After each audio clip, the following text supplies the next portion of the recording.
Greeting and welcome to the Intensive Success Growth. I'm your host, Nishant Sharma. Please give warm welcome to our guest, James. James is a head performance coach. Welcome, James, to my show. Thank you. Thank you for having me. Let me start with this. Where were you? What happened? Who were you surrounded with that inspired you to do what you do today? Wow. So I've been an athlete all my life, and I knew I didn't want to be stuck in an office all day, every day. And so, growing up playing sports, I played sports in college. I played basketball overseas for just a little bit. And when I came home, I thought I wanted to teach and coach basketball. I really enjoyed the coaching part of it. The teaching part of it, I didn't enjoy so much, and that's a completely different conversation that we can have. I was not fond of our school system. I think it needs to be completely torn down and rebuilt, but I won't get into that. And so I stopped that and immediately started my career in the health and fitness industry, and got an opportunity. Well, I started in a big gym. I think that's common for a lot of people who do what I do. Started in a big gym, and then shortly after, with my fiance, I opened my own gym. So we co-owned and operated, and we kind of ran a two-person show for 11 and a half years. During that time, I got an opportunity to work as the assistant strength and conditioning coach for the Philadelphia 76ers in the NBA, and did that for a couple of years, came back, focused on the gym a little bit more. And, I'm always looking to improve, always looking to be able to deliver a better service to the people that I work with. And so, like a crazy person, decided to go back to school, and I went in and got my doctor of physical therapy. And then I got this opportunity to come and work for Overtime Elite. And I'm loving it so far. Okay. What are the top three reasons why do people fail? I think people fail because they stop. We kind of look at success and failure as kind of two very specific points, but I think as long as you're working towards the goals that you set for yourself, it's not failure, and sometimes the road to get to the goal is long, and there are a lot of twists and turns to it. But as long as you're staying true to that goal, I do think that's success as well, because there is a kind of a wisdom that comes with perseverance. And so I think as you continue along, when you're grinding it out and you're trying to reach that goal, when you get there, because of all the experiences that you've had on the way to it, you're better for it. Okay. What are the top three reasons why do people get success? I think it is perseverance. It takes some grit and some luck, and you have to have good people around you. But it starts with you. You have to decide to continue. And against all odds at times, you have to continue. You have to keep pushing forward. You have to make sure that you stay true to your goals, and you have to trust that eventually you'll get there. And, when you can do that, then you will be successful. Okay. What is your greatest failure story? What did you learn and how did you recover from it? Greatest failure, man. I think something that I don't know if it's my greatest failure, but the experience that I learned the most from was when I was in high school. You're young and dumb because you're young, and I didn't treat people the right way. I was hard-headed. I didn't really want to listen to anyone. I wasn't a troublemaker, but I just had it in my mind that I knew it all, like a lot of young people. And so I didn't handle certain situations the right way. And being an athlete, you kind of tie your identity to your athleticism, and a part of that is having other people recognize your athleticism. And so, talking to colleges when it came time to be recruited, I talked to a lot of people, but for some reason, I didn't know why at the time, but those conversations would stop eventually. And I did play Division I basketball, but my coach made a comment to me. We didn't have a good relationship because I didn't handle things like I should have. And we had, he had made a comment to me that my high school coach told him that my attitude was bad. It was one of the times when we were kind of having a misunderstanding, and we had a bunch of them. But he told me that my high school coach told him that he shouldn't bother with me because I had a bad attitude and I wasn't coachable. And that really resonated with me because, it made me realize that if everybody is telling you the same thing, then you're probably wrong and they're right. If everybody is telling you the same thing. And so, one of the things that I tell my guys all the time here at OTE is, don't mess up your blessings before you even know that you're about to get them, because I've been there. I've done that plenty of times. So it took me probably until I was maybe a junior in college to really start to take those hard looks in the mirror and be honest with myself and tell myself that I needed to make some changes. And so I had to make a lot of phone calls and send a lot of emails and visit people in person to say, I apologize. I wasn't the best. I wasn't the best person. I've learned from that and I'm better for it now. Okay. So what motivates you within? I love to learn, and I want to be better for myself. I want to be the best person that I can be. I want to be,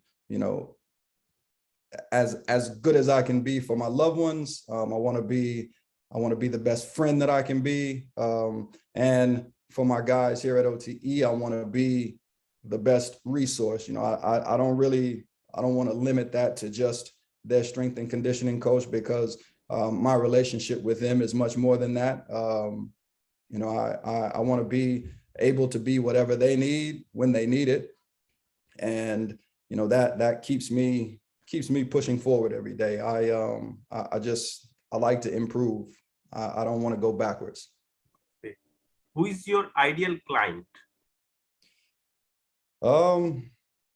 It's the guys that we have, teenage guys who are hungry for every kind of learning experience. They want to get better at what they do. They're driven. And I mean, this isn't a necessity, but it's a plus. These guys, I get to work with some of the best 16 to 19-year-old basketball players in the world right now. So that's always a plus as well. So it's just anyone who is down for the work, people who want to show up and get better. I mean, that makes it for a fun day. I tell people all the time, I haven't worked a day since I moved to Atlanta, because I love what I do, and I genuinely enjoy being around my guys every day. Okay. How do you find your ideal client? That's tough. Coming from the business side of things, I like I said, I owned a business. I ran my own gym for 11 and a half years, and we eventually got to the point where we could pick and choose. So we did fire some people and told them that they should probably go elsewhere.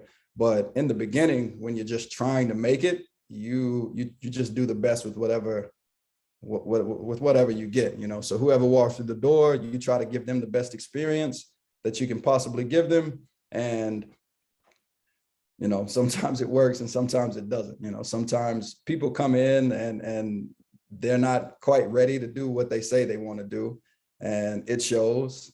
And then you do get the home runs as well. So it's tough to when you're trying to make money and keep your lights on. It's difficult, but once you get to a certain point, you find people who are really serious, and you can kind of weed out the ones who aren't.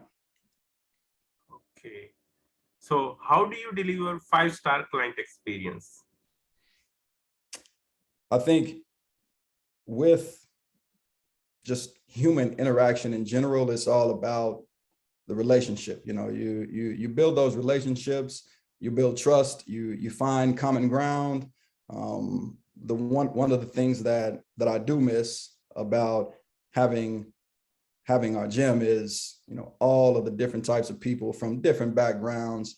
And I still talk to, almost every one of them to this day. We were family. It was much more than just come into the gym, exercise, and go home. We would go and eat. I've been to their houses. Some of our younger kids, they started when they were middle schoolers, and we've been to their weddings. It's much more than just a business transaction. And I know sometimes people don't really agree with that, but that's something that I feel like is an essential part of that, having that kind of success. Yes, you are right. How do you handle rejections? It's a part of life. I think as a younger man, my younger self, I didn't handle it well. It would bother me a lot. and now that I've lived a little bit, I feel like rejection is just, one door closing so that another one will open. My grandmother, she used to tell me all the time that everything happens when it's supposed to happen. And I do believe that. And I think my experiences up to this point have, it's kind of proven to me that things happen at the right time. And, you put the work in, you make sure you're prepared for those opportunities, and, they come when they're supposed to. Yes. Okay. So what are you grateful for today? Grateful for a lot. Grateful to be alive. Grateful to have great friends and family. Grateful to be in the position that I'm in right now, to be able to again be a resource for these young guys. A lot of them, almost all of them, who look like me, who come from a similar situation that I come from, and to be able to have their ear. It could very easily be a situation where they could care less what I had to say, but that's not the case. They do listen. They actually come to me, when they have something on their minds, and that's something that I don't take for granted. I will never take for granted. That's, I take that extremely seriously. And I'm just really honored and grateful that I can be that for them. Okay. How do you start your day? Depends on the day. We have, working in sports, there aren't very many off days. And so now that it's kind of our off season, still the days aren't completely off, but, I can sleep in a bit during the season. The day starts early, and it's usually get up, go to our facility, eat breakfast, and then get right to work. So, it's pretty busy. I have an open door policy with all of my guys.